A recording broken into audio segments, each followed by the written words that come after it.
Can you hear me? Yeah. To tell you that I was stunned when I heard about it, when Arlene called. I really couldn't believe it. Now I'm really overwhelmed. I feel like I'm getting married or something. Everybody that I love are here tonight, and it's really wonderful. I will tell you that when I sat at the table with Norman, I said, I think I'm going to have a heart attack. And what am I going to do if I miss the final episode of The Good Wife? And he looked at me and he said, don't worry, I've taped it.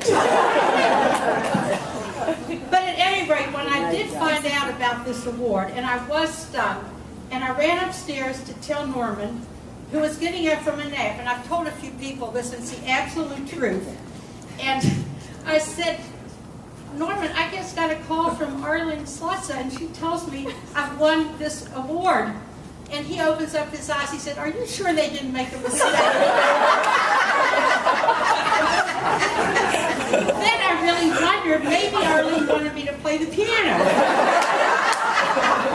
So I ran down and immediately called Frono, because that's what I always do. I'm always either running up the stairs to call Frono or down for something, because we've been really so close for so long.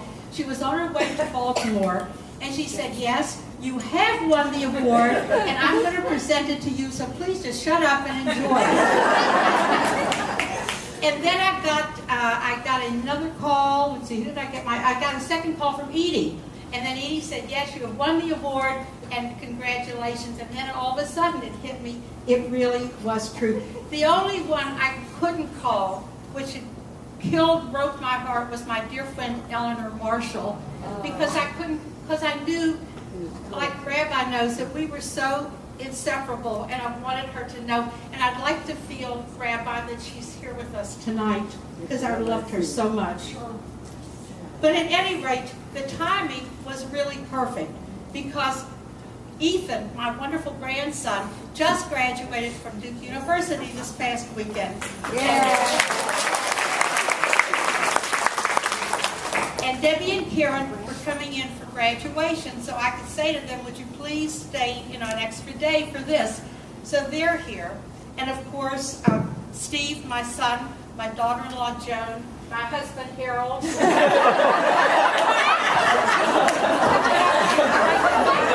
Debbie and Karen, my niece Toby, and they're all here. And I just wanted to mention, and all of you that are here, but I wanted to mention some of the very first friends that I ever made that are here tonight are Joyce, Jebby, and Judy Dunnington from my wonderful neighborhood in Countryside. We met as soon as we moved here, and they're here with me tonight. And I just, Judy and Joyce live on either side of me. But Judy was like, we met and we immediately connected, constantly. Because I'm always talking about my girlfriend Judy. And we agreed on absolutely everything, except Judy made me promise, do not ever serve me gefilte fish.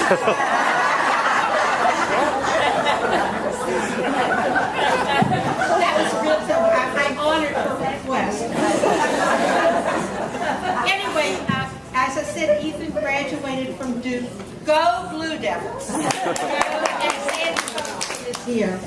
Anybody who knows me knows that I'm a huge sports fan, especially Duke basketball and the Richmond Spiders. My Mahjong buddies know that during basketball season, and Fred will say, "Oh, there's basketball season.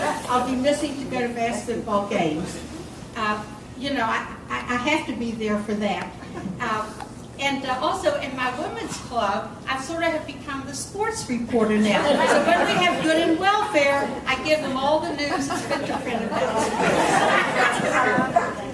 So at any rate, they're all here, and I'm so thrilled that you're here.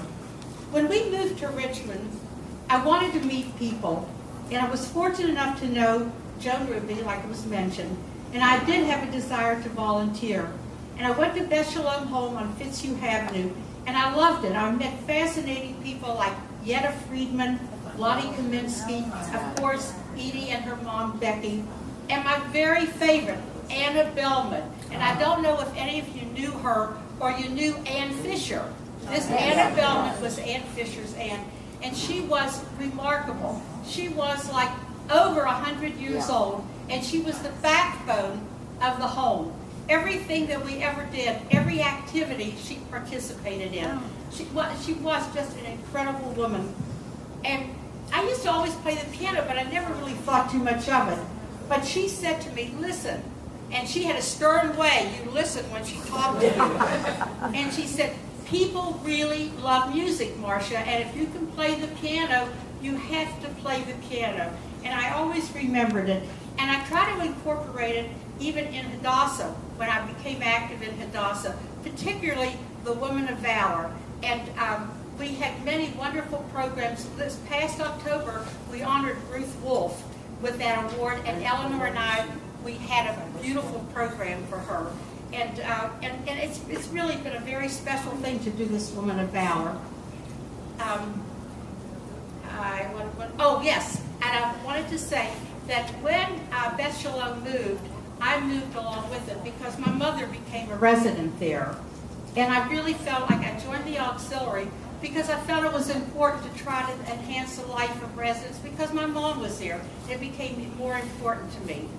And as far as Fagie's room, you might ask, what is Fagie's room?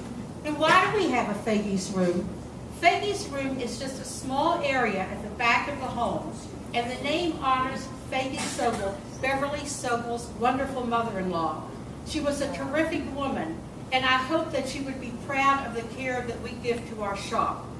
We sell to some visitors, but mostly staff and particularly residents, and we provide a safe haven for our shoppers because everybody loves to shop. It is hard work. I have to tell you, Celeste is there with me, and Mimi Mullion and Sue Harris, and who could not have fun with those ladies? And we do have a really great time together. And I should add that Charles assists us sometimes. Charles here.